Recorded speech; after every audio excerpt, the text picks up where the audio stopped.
중국의 우수한 문화를 알리는 플랫폼이 될 뻔한 강원도 한중문화타운을 아시나요? 당시 최문순 지사는 이 사업을 두고 내 마음속에 까는 1대1로라는 충격적인 발언을 하였습니다. 심지어 중국 공산당 기관지인 인민일보의 핵심 간부를 명예 강원도지사로 위촉하며 우리 지자체를 중국의 영향력 아래 두려는 행보를 보였습니다. 다행히 65만 명에 달하는 국민들의 강력한 반대 서명 덕분에 이 끔찍한 계획은 겨우 멈춰설 수 있었습니다. 중국이 왜 이렇게 남의 나라 지방자치에 공을 들일까요? 이와 같은 문제로 2022년 G20 발리 정상회담에서 캐나다의 트루도 총리와 시진핑이 썰전을 벌이기도 했습니다. Everything we discuss is then leaked to the paper. That's not appropriate. 而且我们也不是那样进行的。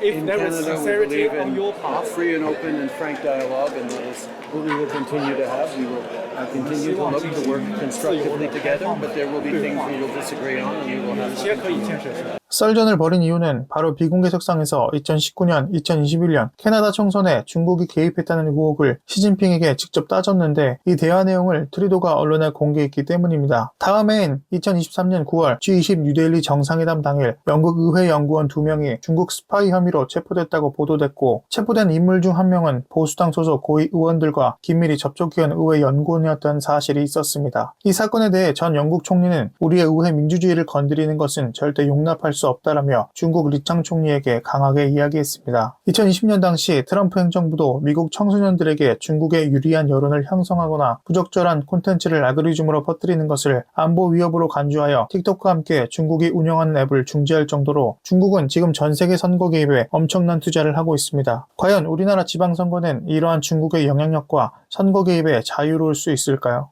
외국인 유권자는 수도권에 집중되어 있고 2022년 안산시장 선거는 181표 차로 당락이 결정됐을 정도로 대한민국 지방선거는 대선과 총선과 달리 격차가 크게 벌어지지 않는 구조입니다. 특히 서울 금천구와 경기 안산시 단원구 일부 동은 외국인 유권자가 선거 결과에 영향을 미칠 수준까지 유권자가 확대되어서 앞으로의 지방선거가 너무나 위험한 상황에 이르렀습니다. 실제로 캐나다 외국 선거개입 공식조사위원회에 따르면 중국인 유학생들을 버스에 태워 한동이라는 후보의 자유당 경선 투표장으로 데려갔다는 강력한 정황이 있으며 이 학생들이 한동을 지지하는 투표를 했을 가능성이 높다고 공식 발표했습니다. 또한 CSIS 정보에 따르면 중국 영사관이 이 학생들에게 참여하지 않으면 비자가 위험해질 수 있고 중국의 가족에게도 불이익이 갈 수 있다고 협박한 정황도 드러났습니다. 캐나다 사례와 같이 중국인 영주권자들이 조직적으로 동원될 가능성이 있다면 6.3 지방선거도 안심할 수 없다는 이야기가 됩니다. 이런 문제의 심각성이 있음에도 불구하고 이미 대선 때부터 당장 표를 얻기 위해 중국어로 선거 유세를 할 정도까지 이르렀습니다.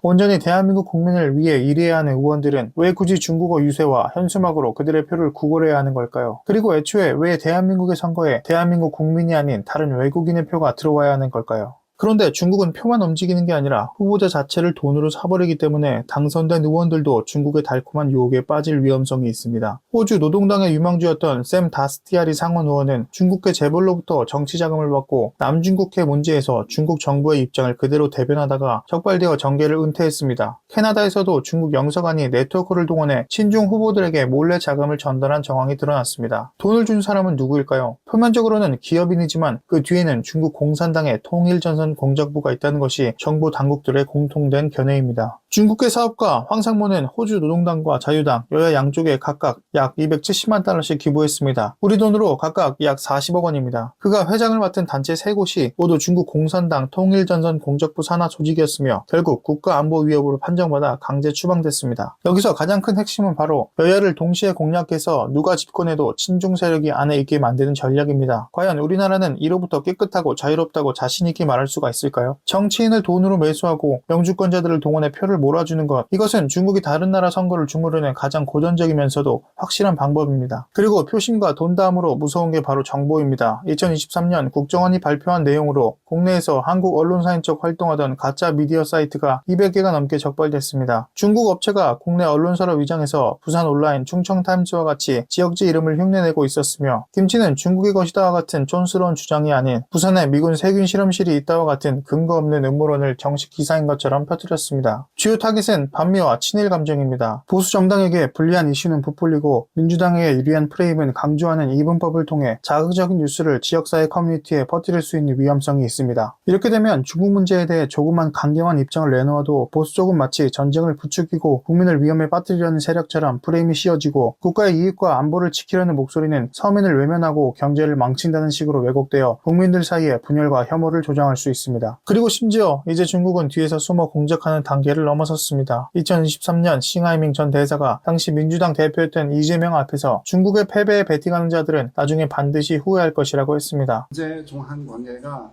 많은 어려움을 부딪혔습니다. 솔직히 그 책임은 중국에 있지 않습니다. 현재 중국이 패배를 배런하는 이들이 아마 앞으로 반드시 후회는 되지 않을까 하는 것입니다. 더 충격적인 건 시진핑까지 나서서 대놓고 대한민국을 압박하기 이르렀습니다. 시진핑은 역사의 올바른 편에 서 있어야 하고 정확하고 올바른 전략적 선택을 해야 한다고 말했습니다. 중국 공산당이 강조하는 올바른 선택이 정말 대한민국의 미래를 위한 길이라고 생각하십니까? 대한민국은 온전히 대한민국다워야 합니다. 우리의 선택으로 만들어가는 나라여야 합니다. 그 선택이 때로 틀릴 수도 있고 불이익이 올 수도 있습니다. 하지만 그것조차 우리가 다 함께 짊어지면 되는 거 아니겠습니까? 중국은 수천 년 동안 우리 민족의 생존을 위협하고 속국으로 만들려 했던 거대한 그림자입니다. 역사를 잊은 민족에게 미래가 없다는 말이 새삼 더 와닿는 것 같습니다. 6월 3일 지방선거가 다가옵니다. 얼마 남지 않은 지방선거에서 여러분의 한 표가 온전히 대한민국을 향하기 바랍니다.